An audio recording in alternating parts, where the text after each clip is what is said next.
Motion to approve, Rod Giamone makes the motion to approve the minutes of our previous meeting as presented. Alan Driscoll, second.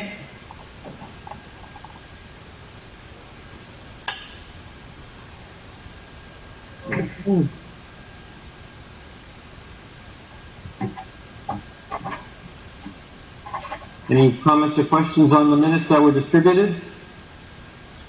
All right. Please vote as we go through roll call. Mr. Nunes? Yes. Mr. Lynch? No. Mr. Whalen? Yes. Mr. Demers? Yes. Mr. Young? Yes. Mr. Giovanoni? Yes. Ms. Hickey? Yes. Mr. Brannigan? Yes. Mr. Hutchinson? Yes. Ms. Driscoll? Yes. And I am a yes. The minutes are adopted unanimously.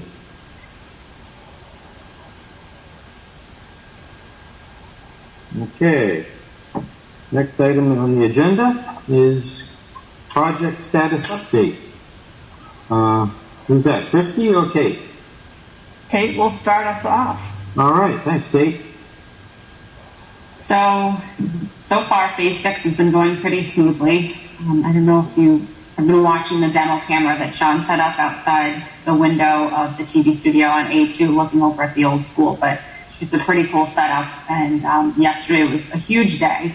There was a lot of the structure that came down yesterday. And at the end of the day, we concluded the structural demo phase for phase 1, which started on the 26th of May and went through till yesterday, the 8th of June. So the building is split up into 3 phases for the demo, abatement and demo portion, working east to west. So phase 1 is the east portion of the building leading up to the stairwell that was to the left of the front entrance. The phase 2 is the center portion of the building. Phase 3 is the gym wing of the building on the west. So phase 1 abatement started on the 10th of May, went through the 24th, and then they jumped right into structural demo for phase 1, while at the same time they're finishing abatement for phase 2 and phase 3 of the building. So as of the 11th of June, we should be complete with abatement throughout the entire building. So phase 2 and phase 3 will be complete on the 11th of June. We have not had any big surprises. Everything's been going very smoothly. So phase 2 demo is projected to start on June 21st. So now that the building's kind of fallen on phase 1, now they have to sort out the material and ship it off site to the correct distribution, the correct landfill. So they have learned now going into phase 2 that they're adjusting their approach slightly. There is some foam insulation that's attached to the roof, and they have realized that because they have to separate the foam out of what's taken down, because it can't go to the landfill that they use to process the material, they have to separate it. They were separating by hand for phase 1. For phase 2 and 3, they're going to go on the roof prior to demo and peel off the foam, so then they can move faster through the demo for phase 2 and 3. So phase 2 demo is projected to be 5 days, and phase 3 is about 3 days. So there's probably 10 days of structural demo left after they get started. So.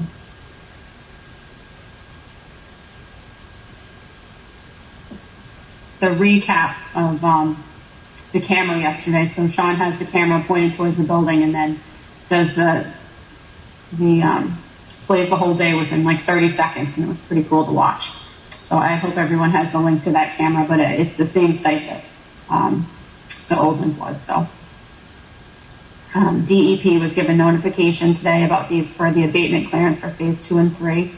And like I said, abatement's done on the 11th, and the electrical disconnect is scheduled for the 14th of June. So we're in good shape. Slightly ahead of schedule, which is helpful. We are slightly ahead of schedule. Yeah, so the abatement for the entire building, I think on Fontaine's original schedule, was supposed to be complete on the 2nd of July. So we're doing really well. But phasing it was really a key factor. So, All right. Anything else on that? I think maybe just we should note the fire department has been present for all structural demo as we committed to at the planning board in our conditions.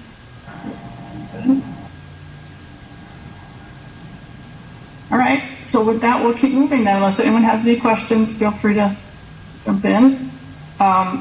So as far as COVID-19, as we mentioned last time, we've remained a healthy site, which is very important. And in line with the Massachusetts guidelines, the protocols have been removed. So what we'll present tonight is a very small dollar value of the remaining hand wash sinks and extra cleanings of the temp toilets. And so you'll see that shortly. We have submitted, did another submission to the county. And so our total submission value right now is $686,225 roughly. And as far as we know, last email exchange with Chief Benjamino, we're still at that $305,000 reimbursement to date. And I should just be clear in case anyone is new to an update on this, that they have not cut anything yet from our submissions. So it's really just waiting for the next submission to be processed. Okay. Next submission is due July 30th, so we'll be on track for that. And we're gonna, it looks like George Randall's joining us. We have, Chairman, we have a couple new members that have joined. So Alan Harris and also George Randall just joined. Thank you. Welcome. So as far as schedule, Kate really just gave you the main thing that we're tracking, which is no unforeseen conditions so far, and tracking, okay, I think Alan Harris might be back in now. I just let him back in. We get a schedule update from Fontaine, and again, the thing we're tracking now is site substantial completion in October. And just as a reminder, though we were late turning over the building in April from January, we were still working to keep the final completion date. And so this October 2021 is very important.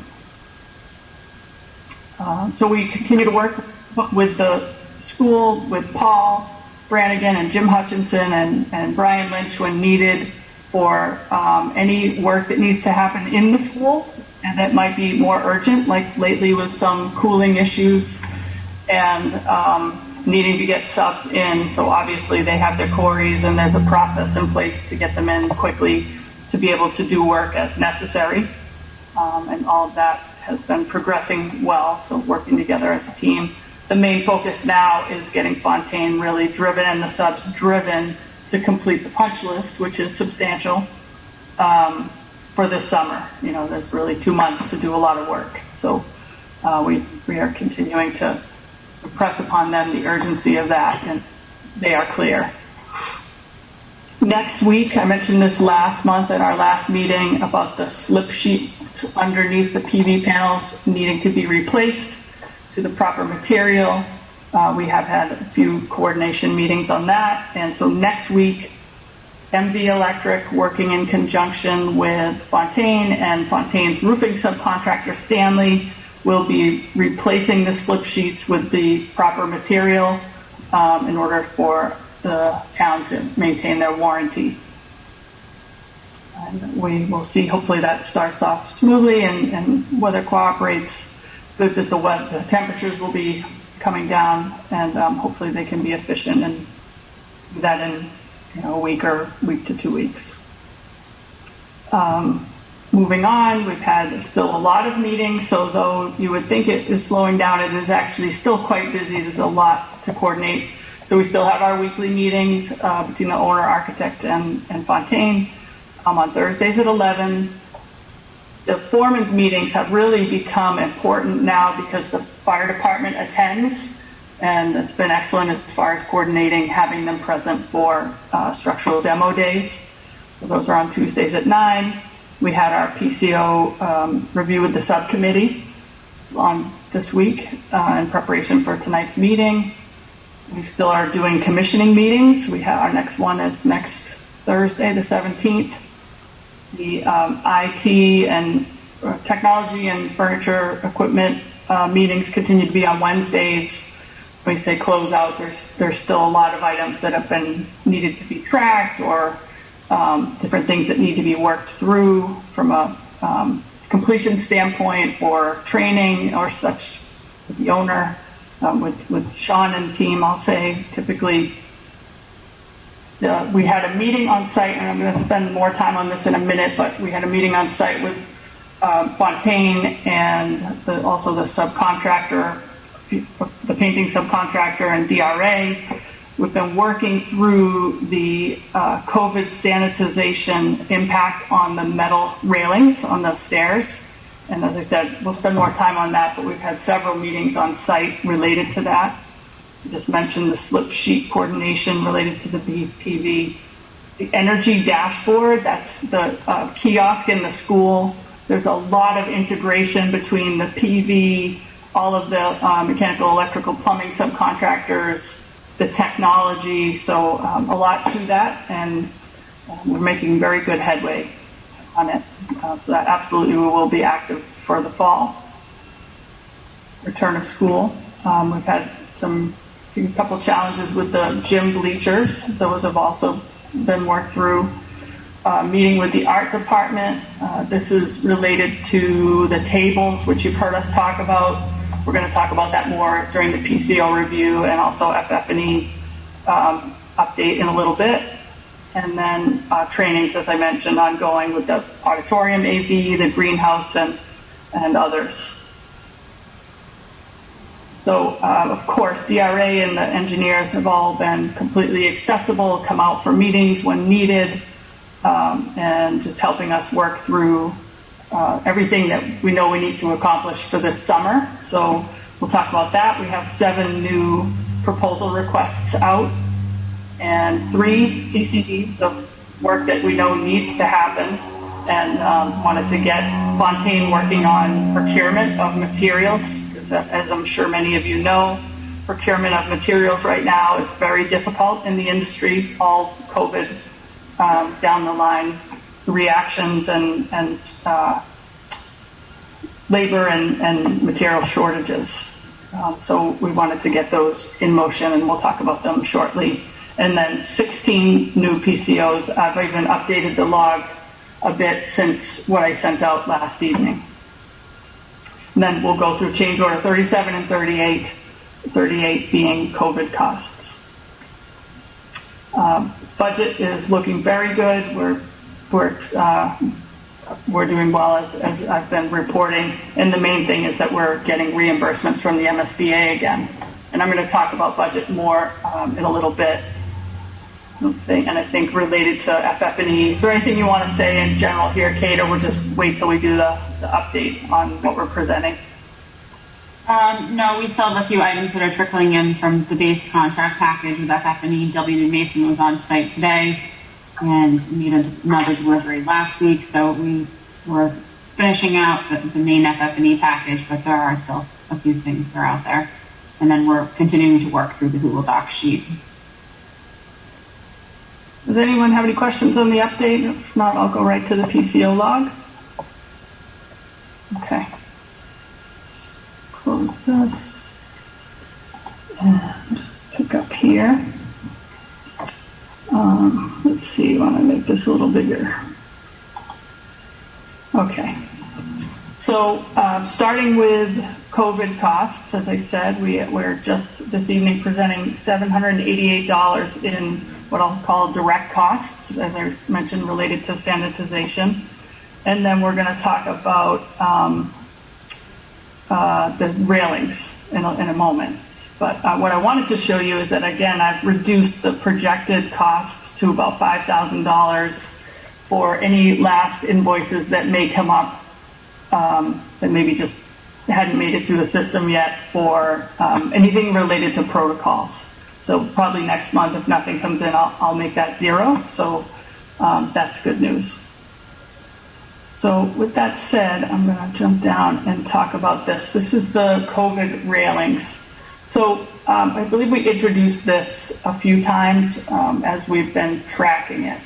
So way back when COVID hit and the protocols rolled out, the sanitization of high-touch areas was one of the first things that came out for construction guidelines. And Fontaine, with their laborers, started using a solution and a rag and running it down the railings several times a day. It was almost as if it was continuous because you were supposed to be, as you know, they were full time moving from the temp toilets to the railings to the trailers, etc. And unfortunately, what has happened is there's been effects to not only the paint and the primer, but even rust coming through the railings now. And Courtney's going to pick it up here and show you a couple of photos and talk about a PR we did with options for pricing. But before I take the screen, in the meantime, you can see in green here, we spent about $23,000, $22,694, just with the painter. We had painting manufacturers come out to talk about these primer solutions and how to maybe we could sand and these areas and rebuild the primer. And so we're going to present that as a COVID cost tonight as part of a COVID change order that will be submitted to the county. But that's all time and material slips, so it was actually tracked cost with the painter. So I just want to note that. And this $140,000 that I have as a hold here is very conservative. Courtney's going to say more, but I wanted you to know it's not new. We had been carrying $25,000 for many months. Then we bumped it up to $75,000 a month or two ago. And now we're going to talk to you about this. So Courtney, if you want to pick it up from here. Let me share real quick. And take, sorry, we have to probably have Emily, if you can be a co-host.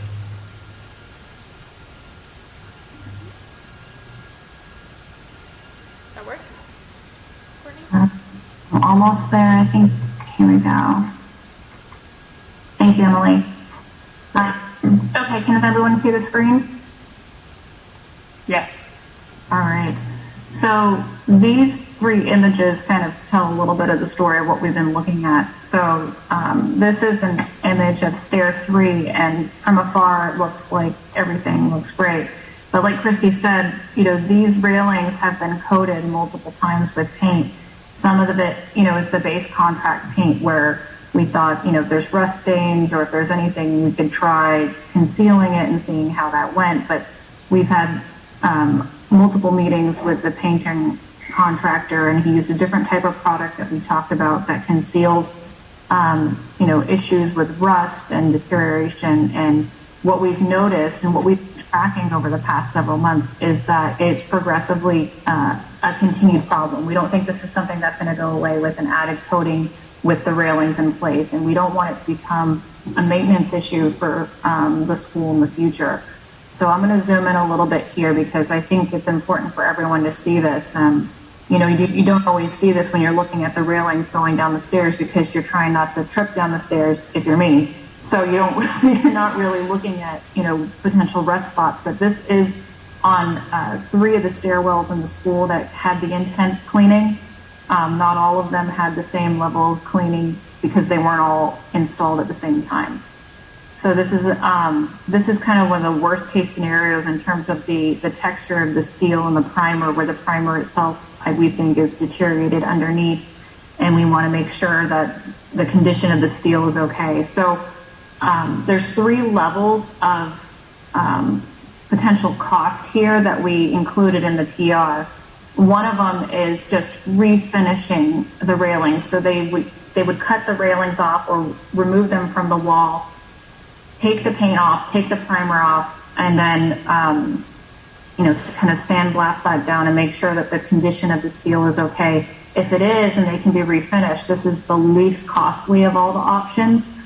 And that was around $60,000. The second option would be if for some reason the steel was not in a condition where it could be refinished. So you would have to refabricate it with new steel, new paint, reinstall install new railings for these 3 stairs. The third option is going to stainless steel. And the reason why we included this is because this is more of a maintenance-free condition in the future if cleaning protocols had to ramp up in the future for schools. So it's something that we're looking into as a firm, moving forward at this point with, COVID happening and all the cleaning protocols changing in the recent past. We want to make sure that owners aren't having to, do additional maintenance or have any issues like the ones that we're seeing now because of, potential cleaning mandates that are going to be needed in the future for high-touch areas. So we did want to include this, and this third option is the one where Christy had included that $140,000 number. And part of this cost is for the expensive stainless steel, but part of the cost for all of these options is protecting existing conditions and cleanup and paint touch-up. There's things in here that aren't just the work of the Miss Metal subcontractor. Right, so the order of magnitude is roughly $60,000, $90,000, and $140,000. Right. And what we want to also point out is, this is kind of a worst case scenario condition where we're looking at, having the railings themselves, they would be cut off, but also this is going all the way up to, where the stairs are accessible to students. This is not going above, cages above. And there is a potential that the condition of these railings varies from the top floor down to the first floor too. So we want to make sure everyone understands this is taking into consideration full accessible stair locations for these 3 stairs, and that price could come down.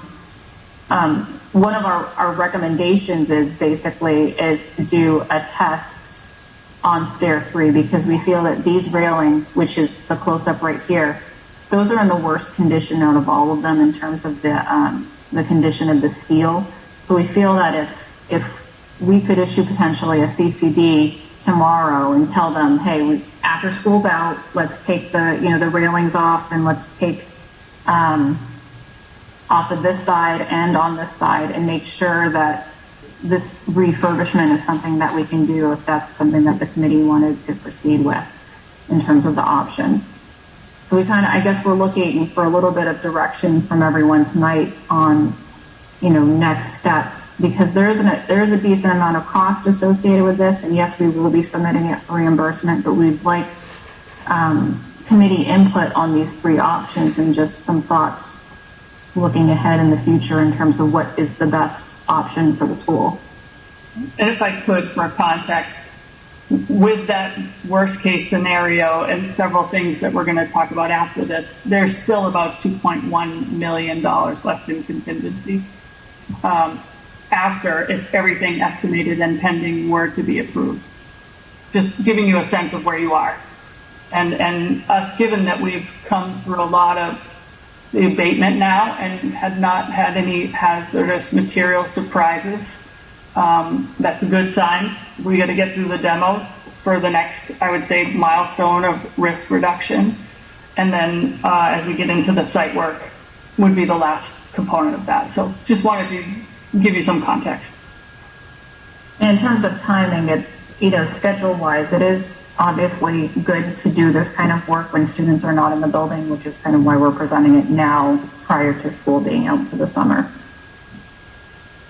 What is the availability of this stainless steel right now? Even if we were to go to a stainless steel or even replace and refabricate, what's the time? I mean, I'm getting lead times on concrete at 3 to 6 weeks right now for structures. So I can only imagine what fabrication of steel is. When we met on the 14th in May, we had the same question, Brian. We were asking, how quickly can you guys get materials? And they're saying that they can get this no problem in terms of getting this done over the summer if necessary, which I was really surprised to hear myself. But we did have to hustle. We got this pricing this morning. Right. They met in the field and they've been working at it, and we just got it today because we told them how important it was to get this in front of you today for this discussion. that was my next question: is how is this price? How old was this price? Because we're getting percentage increases weekly now on all steel products, copper products, all these products right now, and it's getting crazier and crazier for this summer season of construction. Stainless steel, what level stainless are you looking at? Are you looking at a 308, 316L? I mean, what? I'm not familiar with a 308, 316. I was, what we were looking for is a number 4 finish on it. I don't know what the gauge of the actual stainless steel is. I can get that confirmation. He may actually have it in the backup, Brian, and I can. Yeah, and the only reason why I asked that is I want to make sure that whatever we use for stainless, like if I use saltwater contact, I'm using 316L. It was 304, Brian. 304, okay. I just 304, Signal 40, yeah. right. 304. Way better than just steel with paint. Correct. I'm sorry. How many stairwells are we talking about possibly doing with stainless? Was it these 4 staircases, or was it 3 locations? It's 3 locations that would be applicable for the COVID repairs. There's another, there are others.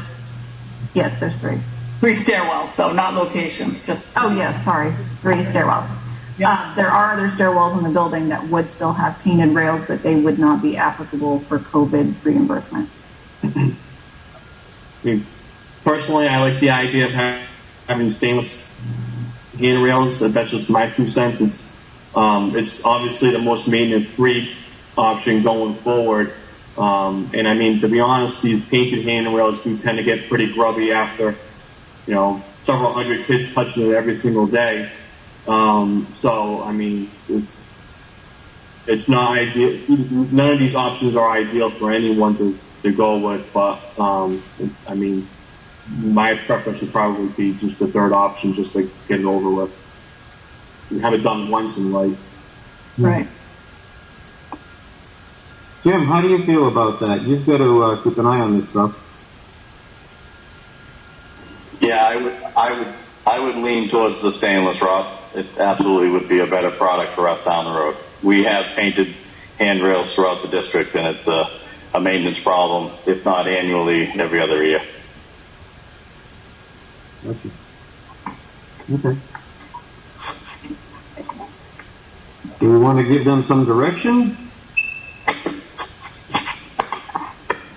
You want a motion to go with the option 3, if possible? I would make that motion, Brian Gimeroni, to go option 3, which is the stainless replacement. Ethan Demers, second.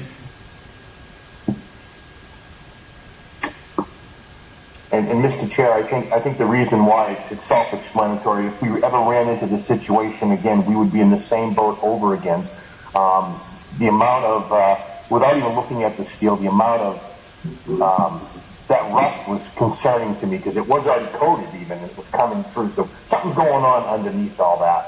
I hate to even think about it. And by the time we get done removing it, they could fabricate it, remove it, and replace it all at the same time and not really mess around with it. Or, it's just all done and clean out when they're doing their punch list ads this summer. We just have to get it all done.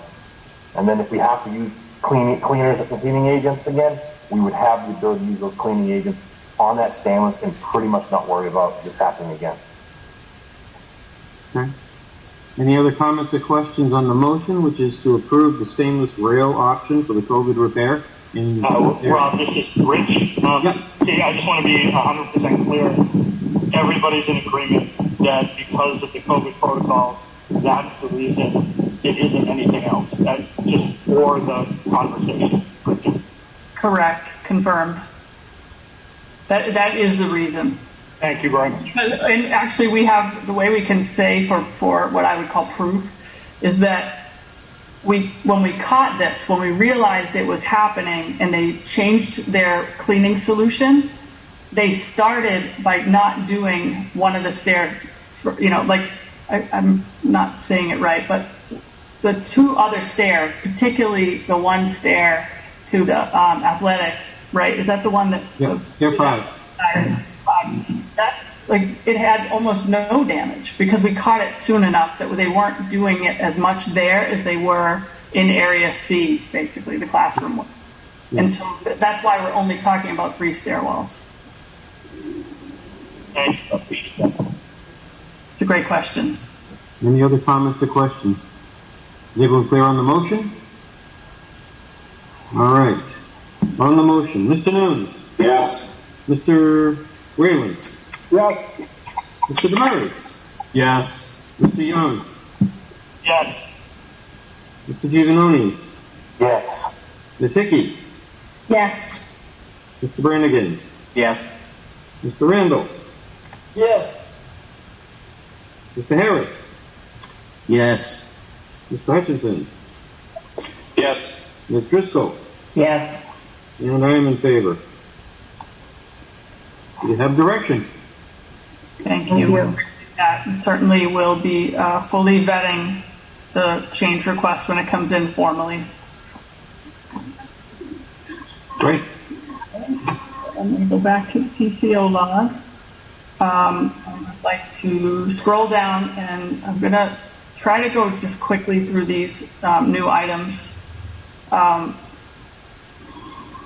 that we can keep on track here, because we have another bunch more things to go through. So a reminder, the things in blue are what we're calling proceeding under protest. The yellow is we've received a price from Fontaine. Green will be presenting tonight as part of the change order. White is just estimated, so values are just estimated by Compass for now. So spiral duct at the auditorium. This was a product of needing to move some of the light fixtures, and INR, the mechanical subcontractor, making a claim for the amount of duct work that they said they had to redo, which we say really is flex duct, a lot of it. And it wasn't just light fixtures, but also some adjustments to the clouds. We will agree to some additional work here, but this dollar value is out of line, so we're calling that a claim at this time. Painting the control room ceiling is another one that we've gone back and forth with the painter about. We do believe there's spec language that would cover painting that area, though they're saying it wasn't called out in the painting schedule. So something we'll continue to work through. We have had meetings with them, so we've started negotiations in the sense that we're pushed back on some and have accepted some others, and some they're repricing. Miscellaneous carpentry request. This is actually this cost is keying, the putting in the final pours for the building, and also the key box, and then a couple small things that were requested. I'm going to pass to the next yellow. Roof repairs at solar. So if you remember, we planned this all through the design process, knowing that we were doing PV. We did an IR scan when the roofing work was complete, so that we could turn over the areas that were going to get solar and say, we know this is a clean roof. There's no damage, nothing that needs to be repaired. We did that and turned it over. Following the PV array installation, we did another IR scan and found some areas that needed to be repaired. That work was done by the roofer working for Fontaine. This will be a back charge to MD Electric working with MG&E. So we're likely going to ask here to pay the change order, and then MG&E will get the credit. So the town will see the wash on that. Next, modify opening at B112. This is putting in a double door at the laundry area in the athletic part of the building. The equipment, quite frankly, was much bigger than anyone expected, and we only have a single size door. So the equipment has actually not been installed yet until we go in and put this new double frame in. The estimated cost is high because unfortunately this is in a CMU wall, so we will have to deal with the mason. Add auditorium exit signs. This came up during final inspections, so we needed to add 3 additional exit signs as noted. Signage modifications really is a series of things. Some add some credits, frankly. I'm just going to scroll over to remind myself. Oh, I'm sorry. No, this one is, I take that back. This is a spelling correction on the word discipline, one of the banners, and also the Braga sign on the wall of distinction had an incorrect year. So these are actually corrections. The next is catwalk railing modifications. This is in order to make the lighting work that is going to be fastened to, what is it called? The follow light, is that the term? Follow spot. Follow spot, thank you. The follow spot was meant to be attached to the catwalk railings, and it is not working as currently in place, so that will need to be modified. Media center shelving at north wall. Do we have this in twice now? No, that's the one, I'm sorry. So we're working on, DRA is working on a PR. This is part of a series of things that we're going to talk about in more detail following this, related to the media center and essentially more needed storage. And again, we'll talk about that in more detail, but this would be built in, so done by millwork subcontractor. And that's why we're carrying it here rather than under the FF&E list. Life Skill Suite, kitchen, and casework. There are some requests here for a different layout and different potentially kind of sink and casework layout. This is being reviewed. This is from the Google Docs list that we talked about from the teachers and staff about issues that they see within their areas. So this is one of the ones being ironed out, and a PR is being put together for pricing. So this is just for pricing. Exterior. So Chrissy, on that one again, says Brian. So based on the Google Docs, the actual staff that works in this area and is day in and day out, they're looking for a change of a potential kitchenette area that is already physically installed to a different style of kitchenette that has a different layout for the purposes of being able to use it more. I just hate throwing away stuff to put new stuff in, or, I mean, if it's a modification that we can utilize, it'd be great. If it's just more labor than new materials, but if we're throwing away materials, it just starts getting, the question is, why are we doing it? And I can see adding something, but removing and putting something in a brand new space really is tough. I know. Well, if I could let Courtney explain this. This meeting just occurred on site. Again, moving very fast to try and get these understood, all these items. So if I could, Courtney, do you mind? Yeah, there's two different options, Brian, and they're both fairly minimal. One is the request to add a dishwasher in the space, and we could add a dishwasher. We just would have to add also, we could add it in line with the casework. It would require removing one base cabinet, but not a reconfiguration of the whole space. The other option is to swap out the sink type and just give them a deeper sink with a double basin so that they can wash dishes more effectively. So, of course, I think they're going to, there's obviously one is more expensive than the other, but we're just going to talk to them about their options this week on Friday. I envisioned more at the 15,000 mark. That's why I thought there was going to be more than that, on more work involved at $15,000 to start. No, Yeah.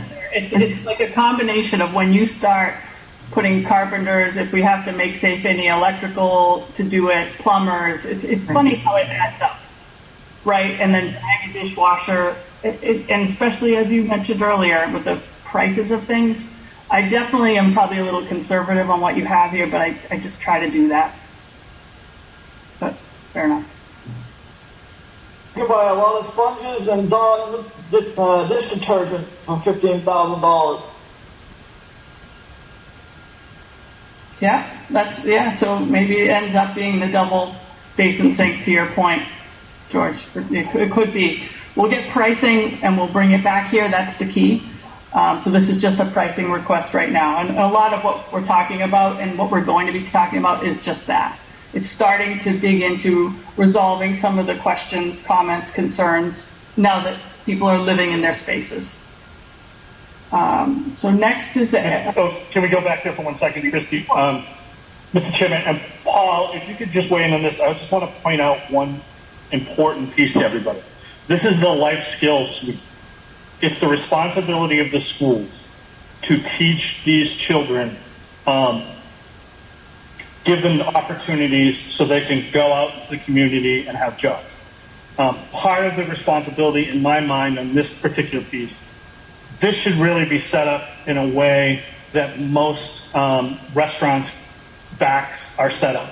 So if people are using dishwashers, if people are using certain things in the community, the hope is as these kids progress and leave school, that they can get a job and they're getting the skills here to do that. For the most part, these are children who are not children anymore. They've aged, they're a little older. They're our responsibility until 22. And so part of our responsibility is to create programs for them to learn life skills. So I just want to make sure, even though this is a big price tag, I would really like this piece to be like a restaurant kitchen in the sense that if we want children to get life skills, they have to be able to use the stuff that they're going to use in Lorenzo's, at Charred Oak, all the local places. So that's one piece that I want to make sure of. And Mr. Chair, I was unaware of the fact that we were putting in a 3-sink stainless steel basin with a stainless steel pull-down commercial dishwashing hood with the auto feed system for all the chemicals that have to go in there. I thought this was just going to be a home-style dishwasher stuffed into a sink below us, or a double sink. I wasn't aware that this was this big stainless steel kitchen that we'd see in a commercial kitchen. I was unaware of that. Is that what this is, or is this going to be a $600 dishwasher, Bosch dishwasher in a kitchen that I would have in my house? Well, we do have to review the options. I mean, we're not going to be able to put an industrial dishwasher in here, but it is going to have components that, loading the dishwasher and for them to be able to get familiar with these things. And what we've discussed is a 2-basin sink, so that we're not modifying the whole casework. If we wanted a 3-basin sink in the assembly you're describing, that would be a much bigger undertaking and revision of the space. All right, so that's okay. So we're not gonna have a commercial kitchen in here for the students to learn from. And that's because I agree. I would love to have that if we had that, but we're not. There's a big difference between what we have down at the cafeteria and the cafe than what we're going to have here. This is going to be more a life learning how to live on your own, potentially in your own apartment type, how to clean your dishes, etc. This isn't going to be teaching them the skill of going out and working at a restaurant then, because it's a two totally different. One's a stainless and one's, we call it stainless. It's a commercial food grade kitchen, and the other is a home style kitchen, which I think this is what this is going to end up being, which makes sense to me. Thank you. Okay, thank you. Moving on, the next is, and again, that is just an estimate by me, being totally honest, right? I just being conservative, I believe at this time.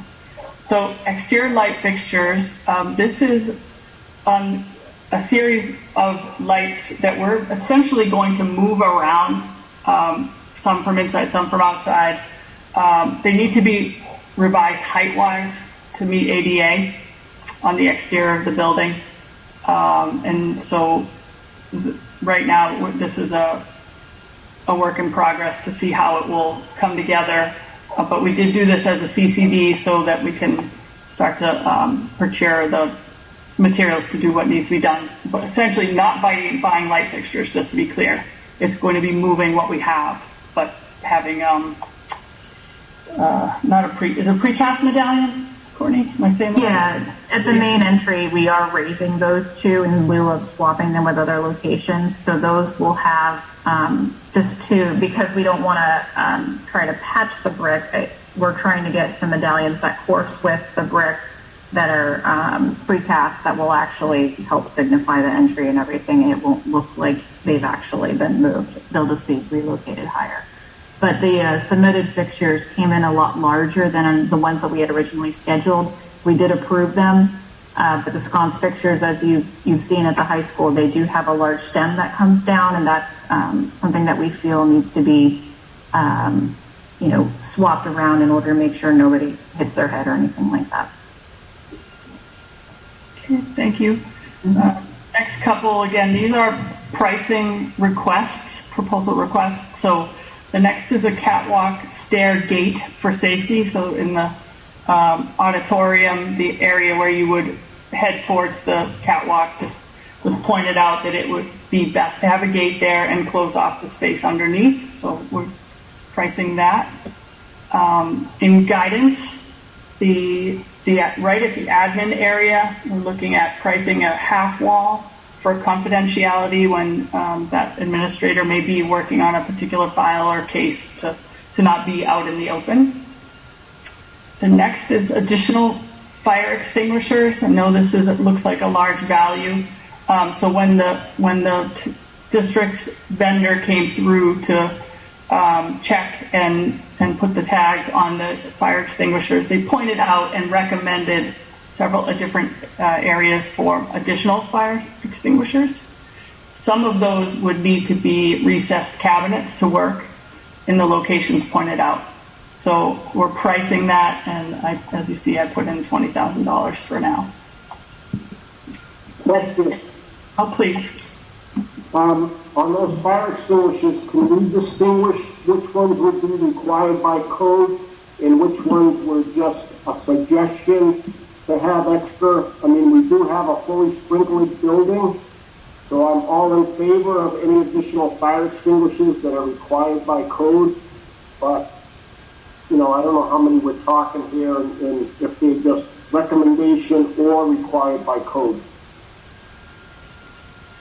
I don't have the numbers, Christy, off the top of my head. I know there's several that are above and beyond code requirement, but like what we always say, we can't argue against safety. So if there's areas that could use an extra one for accessibility purposes, we're usually required to put them in within, I think it's a 75-foot travel distance, extinguisher to extinguisher for various areas, and which is what's in the building right now. These are mostly above and beyond.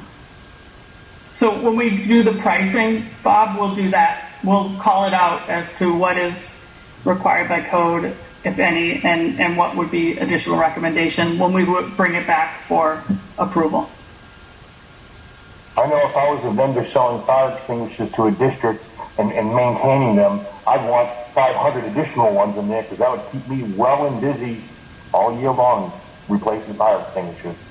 But that being said, if they're by code, they're by code. And I agree with what Mr. Whalen was saying, but you always got to look at, when you start recessing things and cutting into existing stuff that's already complete, it boggles my mind sometimes.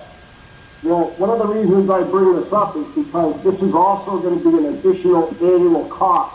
When these are serviced every year, we're now going to have an additional number of fire extinguishers that need to be serviced. So that's why I would like to see if they're required by code or just suggested. Great point. Agreed. We will do that. Thank you. And then lastly, a request by the owner to price, the school I should say, to price the window, changing the window at the concession building from an awning type to sliding. It's been brought to our attention with the way they do ticket taking and such, this would work much better. So we are, again, getting a price for that. Okay, so with that said, I'm going to just jump to the change orders and I'll let you, Courtney, pick up from here. Okay. Change order 37, this is the first of two for tonight. PCO 194, this is including the mechanical, electrical, plumbing, fire protection scope for the space beneath the auditorium. This is a PCO that's, it's an older PCO, but we've been going back and forth on the routing of all the utilities and making sure that all the quantities included in the backup for this PCO are appropriate. So the time was signed off on, and there was a lot of work that went into this PCO.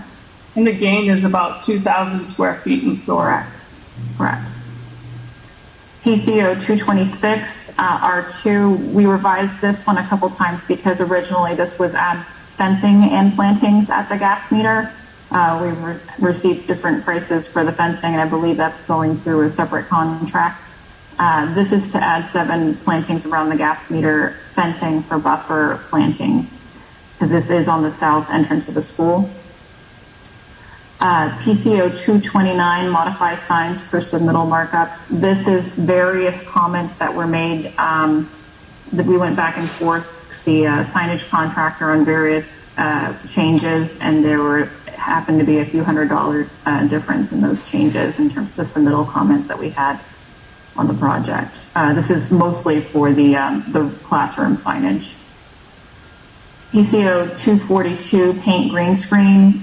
This is one that we went back and forth with the painter. As Christy mentioned, we've had a couple meetings with the painter, and they've, in terms of PCOs. This one, we pushed back on originally, but we looked back in our specifications and drawings and noted that we didn't originally show the elevation of this green screen in our drawings. So this price includes the paint itself and then the paint labor to do the green screen. This is more than just a wall. It's it has the large 30-inch radius. I think it's a 30-inch radius curve that comes down to the floor. So this is a small charge to do that work. PCO 251, add AV rack power.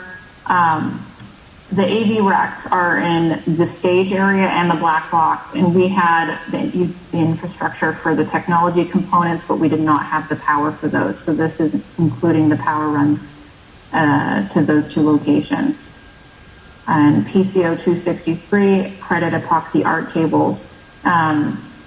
We had included this in an original, I think it was change order 33, and we've since had discussions with the art teachers, and we want to make sure we get the right types of products there, and we were not 100% sure that this was going to go through, so Fontaine was able to cancel this order so that we can get the appropriate tables in for this space. And that's a $15,000 credit. Right. That one will come back at a later date. That's right. We just don't know if it will come back as FF&E or if it will come back as through Fontaine's contract. Right. More to go on that. It's when is the meeting set up, Kate? I think you're still working on with Paul getting that meeting set up. We actually had the meeting yesterday, and so it's room 305 and 310. There's the divider in the center.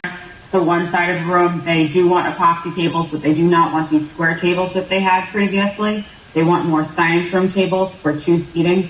The old tables, or what they had previously, was 4-sided, and it was very awkward to fit the students, more than 1 to 2 students at the table. Their papers were overlapping, and it was just an awkward situation. So they're going to do lab tables that are epoxy top and half, and drafting tables in the other half of the room. So we're getting some specs on that now. Mr. Chair, motion to approve change order number 37 as presented. Thank you. Is there a second? Ellen Driscoll, second. Any comments or questions on change order number 37 for $15,144? Mr. Chair, that item that we're paying for underneath that space under the auditorium, that we've been working on that, I think we've been working on it for almost 2 years. When we found out we could go, when this started, we could get that space, and that is awesome because all that extra material that we get, the whatever they call that, the extra rug and all that, are we going to be able to slide some of that under there, et cetera, and hide it out there? But we had to make it a real space. So it's a cheap amount of square footage per square foot when you come down to it. Well, when you consider we spent about $700 a square foot on the building, this space cost us an additional $15 a square foot, so it's a good deal. All right, on the Leaving up during COVID. on the change order 37, Mr. Nunes. Yes. Mr. Whalen. Yes. Mr. Demers. Yes. Mr. Young. Yes. Mr. Giovanoni. I vote yes. Ms. Hickey. Yes. Mr. Brannigan.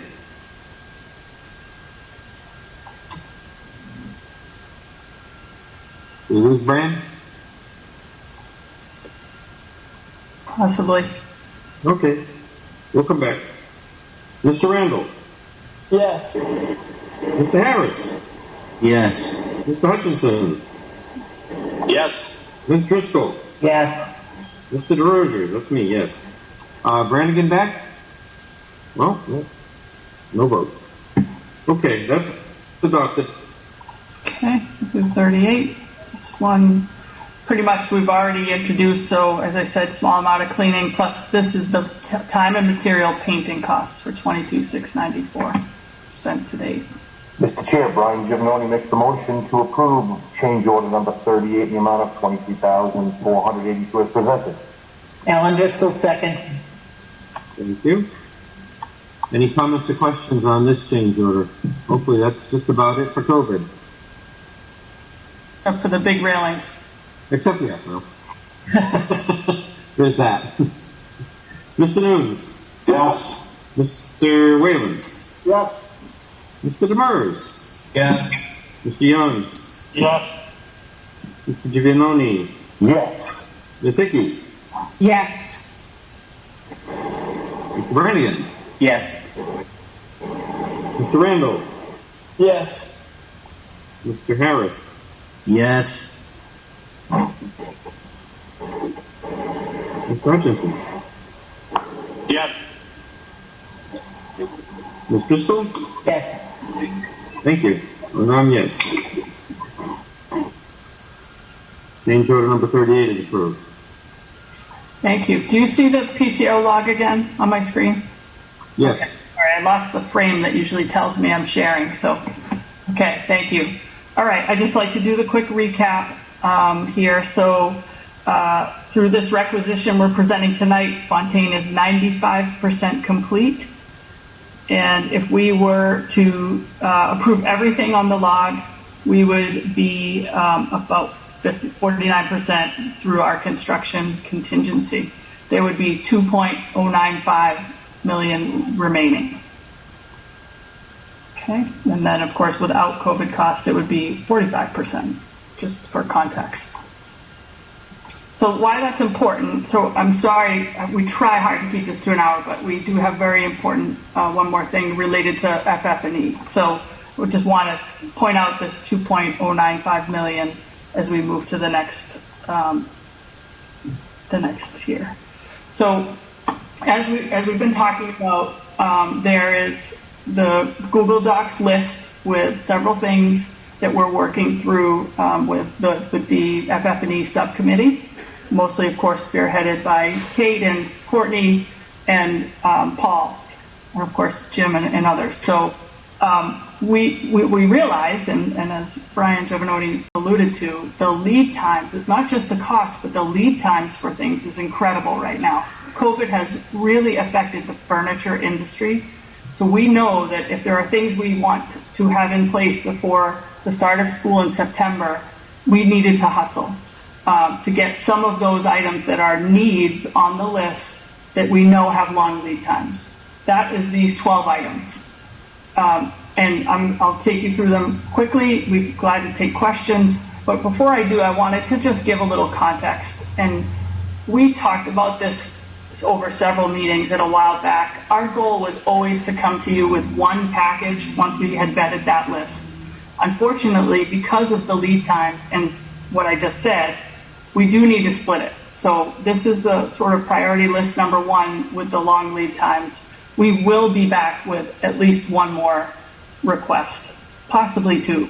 If we find, as we continue to vet this list, that we need something quickly, we may be in front of you in July, but it's more likely we're going to try and exhaust the list, work through needs and wants, and be ready for a complete package review with you in August. With that said, we're requesting $82,000 this evening. I wanted to take a minute for context again on where you stand contingency-wise, and then we'll go back up and just hit the list quickly. So from an owner contingency standpoint, you had $40,000 left. So we would use up, if this full list were to be approved, we would use up that $40,000. Then we would go to the construction contingency line. That's the $2.095 million that I just showed you from the PCO log. And we would move money from that line to owner contingency as needed based on these approvals. So we would be asking for another 42,000 from that. But what I really wanted to point out here from a healthy budget standpoint is that if we and also just a reminder that there's still another almost 2 million in contingency from bid savings that we're not even talking about, that's still below the line and available for use. So again, giving you a sense, we know you are a fiscally responsible committee and district, but I wanted you to at least understand what you have available to you and how well as a project it is going. But if we were to just move away from contingency for a minute, just in 3 line items within the budget, we know that we are looking at $85,000 in savings from the testing and inspections line under Compass. We've done very well on that line item, I'm pleased to say. No surprises in a lot of retests, so things have just gone well. From an A&E hazmat monitoring standpoint, we presented this to you. There's 80,000 in savings on that line. And then there's conservatively about 125,000 left under DRA's contract for reimbursables. So just there, not even looking at contingency, there is money available to you. So I wanted to kind of frame that out as we talk about these 12 items, knowing that it is important to get it right. And with that said, I wanted to mention this category line here. So you'll see the items in yellow. As we go through these items, those are what we would call under the original design intent, meaning the teacher, staff member, Paul Brannigan, pointed out, we talked about this. So either it was missed or it was misunderstood and it was not captured in the original FF&E package, but frankly should have been. So of this list, 82% of that 82,000 falls into that category of a need and really was intended to be in the design. So here you can see the other remaining 4 items are storage related, so bookcases, lateral files, 2-door, 3-door, and that we're calling sort of unforeseen, meaning they got in the school and realized we don't have storage for X. So really those 4 items are storage related, so, and they totaled around 15,000 roughly, 16,000. So storage related, a missed sit-stand desk that was for one of the department chairs. As you know, all the department chairs got one, and this was the theatrical, is that right? Am I saying that right, Kate? The theatrical department? Oh, it was the fine arts. Fine arts, I'm sorry, thank you, Paul. Yeah. Should have been, and this was not included. Wall storage in guidance for supplies, just pointed out that there really wasn't any. Under counter storage in the admin suite and in the library or media center. So if you from the tour, if you remember, you go in and there's this big counter in administration, but underneath there are no cabinets or drawers. And so this would be adding 5 under counter storage drawers plus below that 3 lateral files there for that whole area, plus 1 of each of those in the media center and library. Next are flip-top tables. So if you can picture up above the gym, the fitness room, as you know, that could be split in half with a divider, and it was meant for one side to be set up as a classroom. And we did not order the 12 tables for that fitness room to set it up as a classroom. And then it was realized that 8 others were still missing for a total of 20 for other spaces. Recycling bins. So of these 17, 6 are really absolutely required in order for us to get our lead points. And then it was identified where they needed to be throughout the building for a total of 17 locations. And next, mobile sit-stand desk. These are student desks now. So I'm going to just do my best, but please, Paul or Kate or Courtney, feel free to jump in. But essentially, as part of the programming for FF&E, these classrooms, the idea of a variety of furniture was important. It was part of the design concept.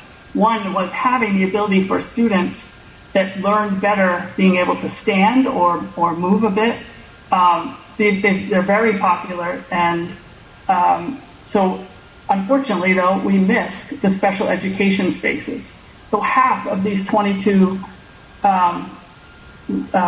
quantity number of desks is really needs to be for the SPED locations.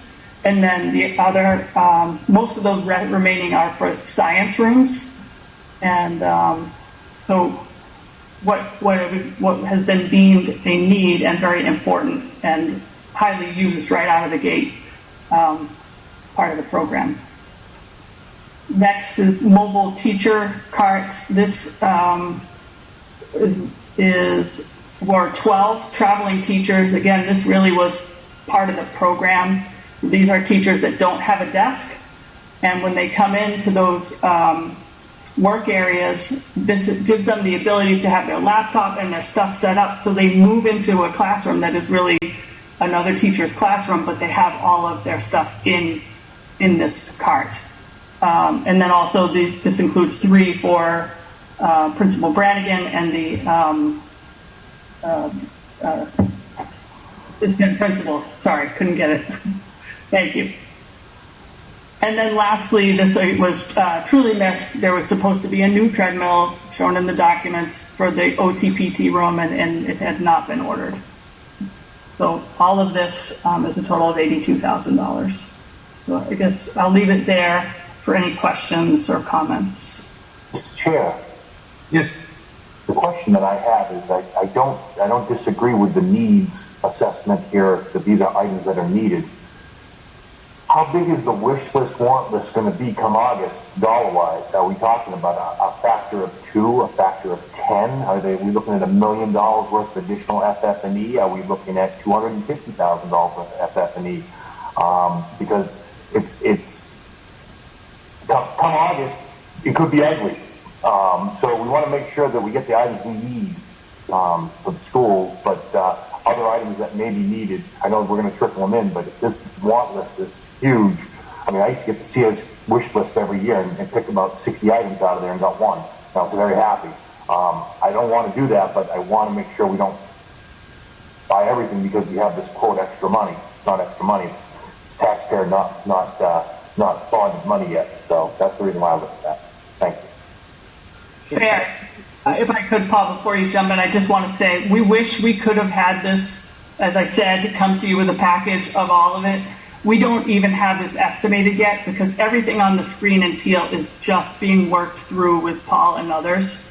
I mean, at first glance, and I'm not going to make you go through this whole list, I think probably like the plow and some field maintenance stuff is possibly the most expensive stuff on there. Otherwise, it's more stools, credenzas, storage, cabinets. Again, So I don't want to guess, but it's not hundreds of thousands. To your point, Brian, if I could, it's. And just if I may, I think it's a great question, Brian. When we were going through the spreadsheet, it asked the staff to really identify their category, whether it was furniture or construction, it could be technology. And then really what we've been doing over the last month plus is really vetting that list and really narrowing it down to really where the needs are in comparison to I really wish I could have. And I'll give an example, if I may, that, for example, in many of the classrooms, they have these stools that were very purposely purchased for a regular classroom. And I know that some of the science labs have requested them. And that was really more of a want than a need, because those stools you couldn't sit at a stool in those rooms and be able to be at a level at a science lab table at the same time. So in terms of the vetting of the listing, it's important to note that that's kind of the stuff we were doing, going back and talking to the people, like, tell me why you added this and what was the rationale. So that way that we're able to come back with, in many cases, and to be honest with you, case in point, that it wasn't until we started really looking at this list that we understood that in many of our special ed spaces, that there was some furniture that was intended for that space that was never placed in that space. And so it allowed for us to be able to jockey things around the building. And namely, those sit-stand desks are very popular. They're very popular for maneuvering around the room for the teacher, but also for the students to use. And what we were finding is that I noticed that only some rooms had them and some rooms didn't. And so part of it is to make sure that at least every classroom has one, but then also that our special education spaces have a complement to make sure that they have it too. Just to give some context. Well, and I know you will stretch every dollar out, which is what I love. But that's the only reason why I'm asking that is, am I waiting till August to see $1 million request, or am I waiting to see a couple, maybe 100,000? There's a lot there. I mean, the acid cabinets probably about $2,000. You know, one of those flammable cabinets. I mean, they're not cheap. I know that. So those things, and we do need them. So I mean, it's a definite need when you start looking at those things. And when the brief that I saw that, I could see, like, yep, those ones in the furniture reduced thing. I can see a lot of those are going to be needed. So, yeah, I'm glad you gave us the need one that absolutely, because we can order them to have them for September 1st, at least. But there may be some additional ones on there that even just flipping through, I can see the needs for them. But I just was wondering, just because, I don't want to be all of a sudden, oh my God, come on, so. We know, and we didn't want to be here, and I just again want to point out, this is a list of 149 items. This is the actual list. I reduced it to the teal because this is what we think is going to become FF&E items, okay? So just to give you a sense of how much work is going into it from Paul and DRA and Kate and others. And one of the other things, Paul, I think it was important to say, and Kate, is about setting up the building. That's also the next step, that literally like the day after the kids are gone, they can set it up to how it was designed rather than to COVID standards. That's also going to allow them to know how many tables and stools and cabinets and things that they may have.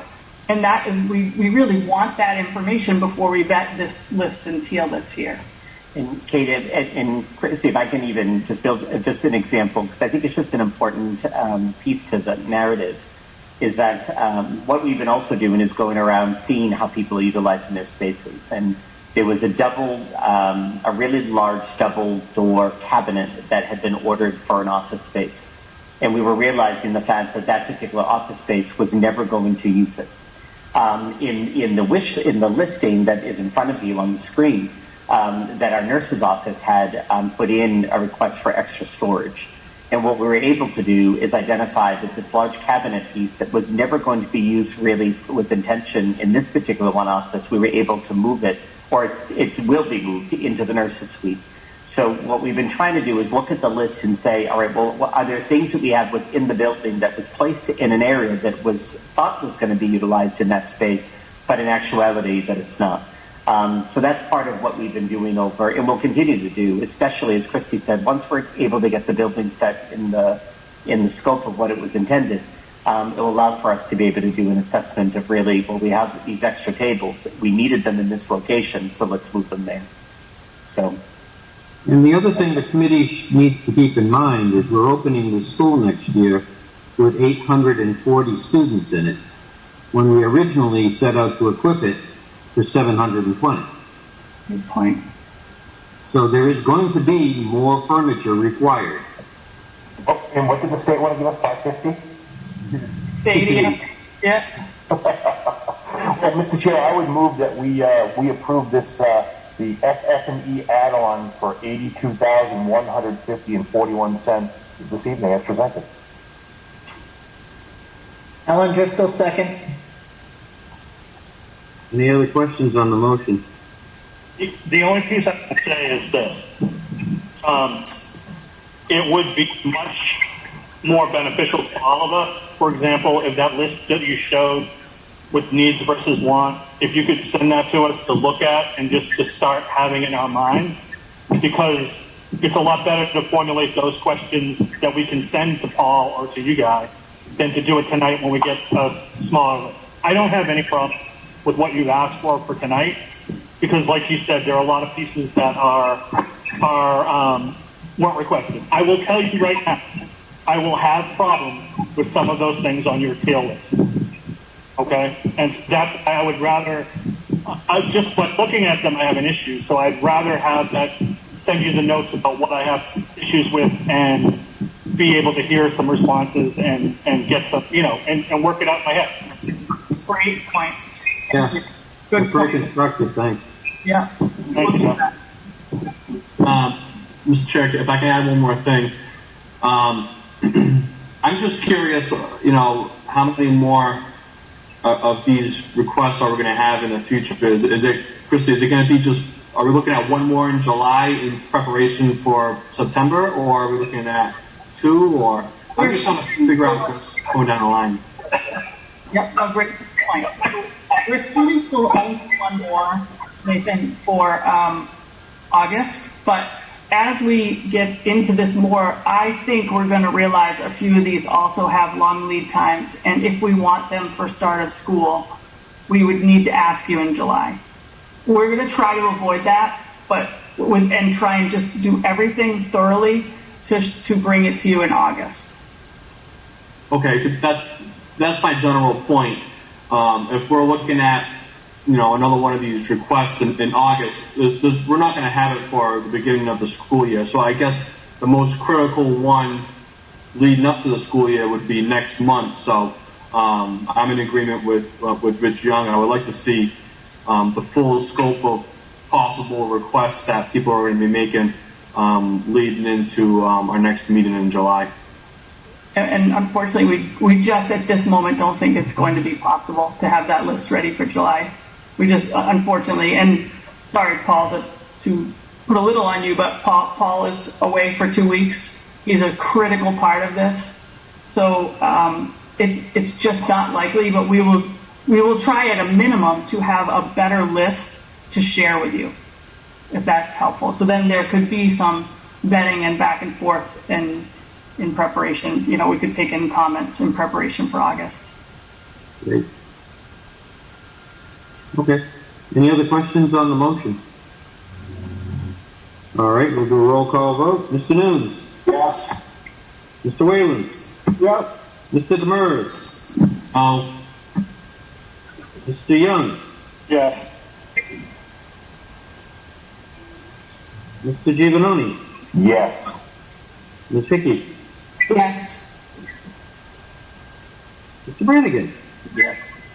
Mr. Randall? No. Mr. Harris? Yes. Mr. Hutchinson? Yes. Ms. Driscoll? Yes. And I am a yes. Okay. That F&P move is adopted.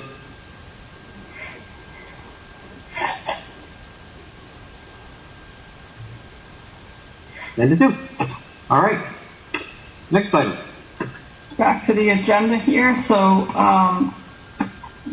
communications to and from the MSBA, none new at this time, other than, as I said, just budget-related items. And even this past month, there hasn't been anything.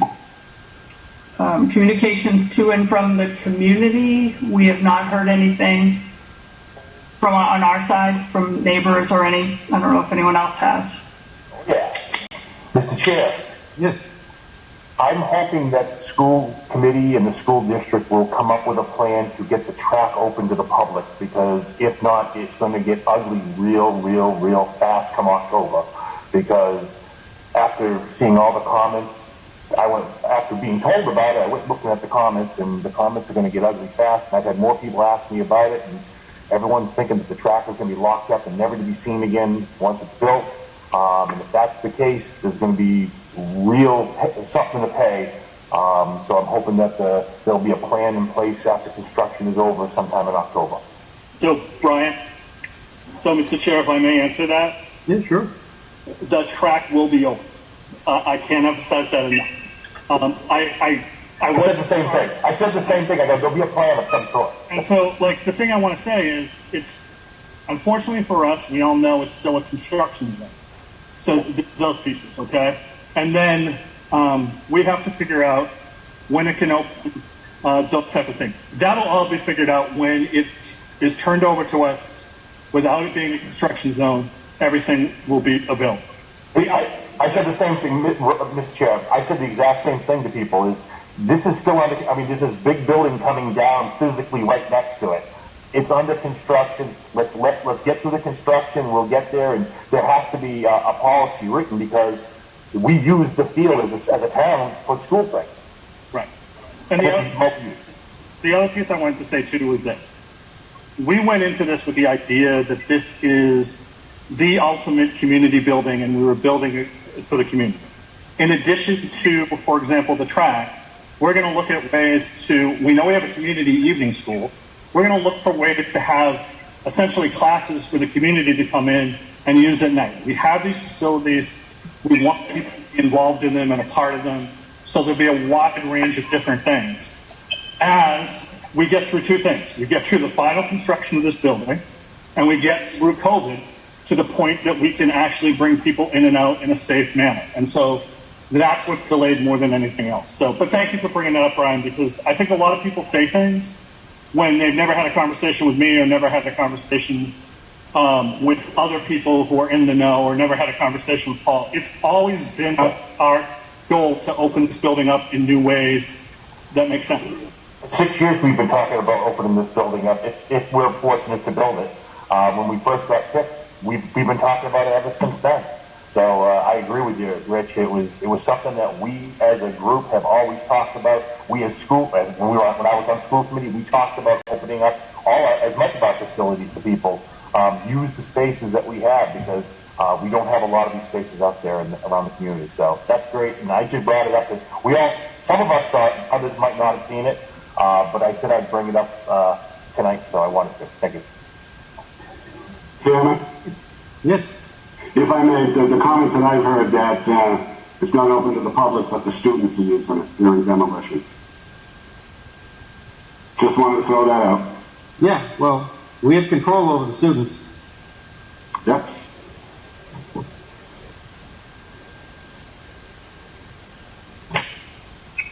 All right, let's move on to the vendor package.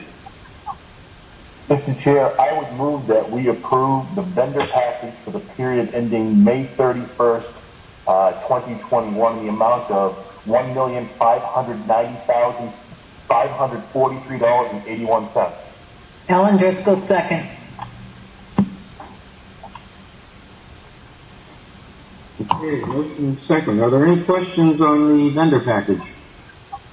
Anything that's in it? Okay. We'll do a roll call vote on that. Mr. Nunes? Yes.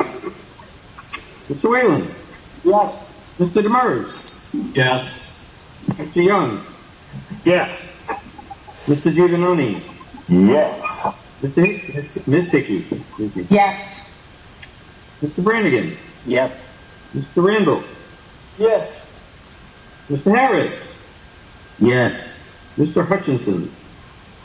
Yes. Ms. Driscoll? Yes. And I'm in favor. The vendor package is approved unanimously.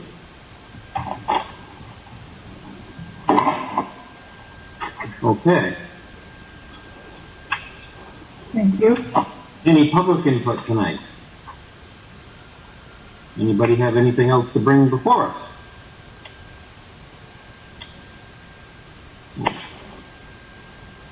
Good. Okay. Well, our next meeting will be July 14th, Wednesday.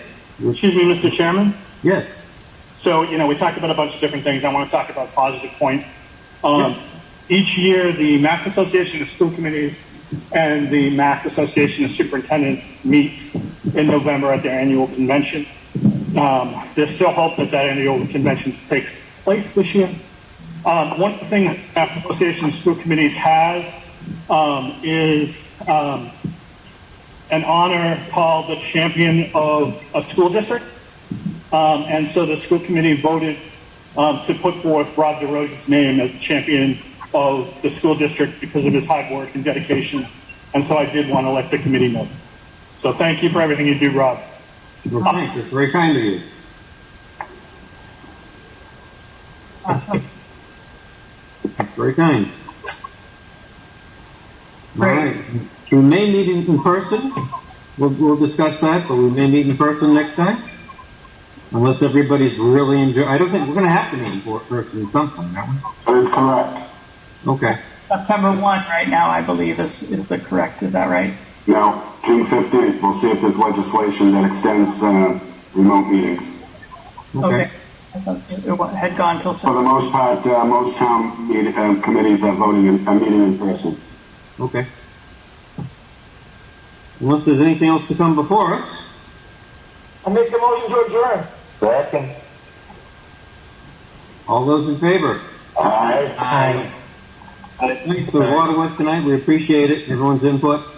Thanks, Christy. Thanks, Kate. Thank you all for your patience and staying with us. Sorry for the long meeting. We appreciate it.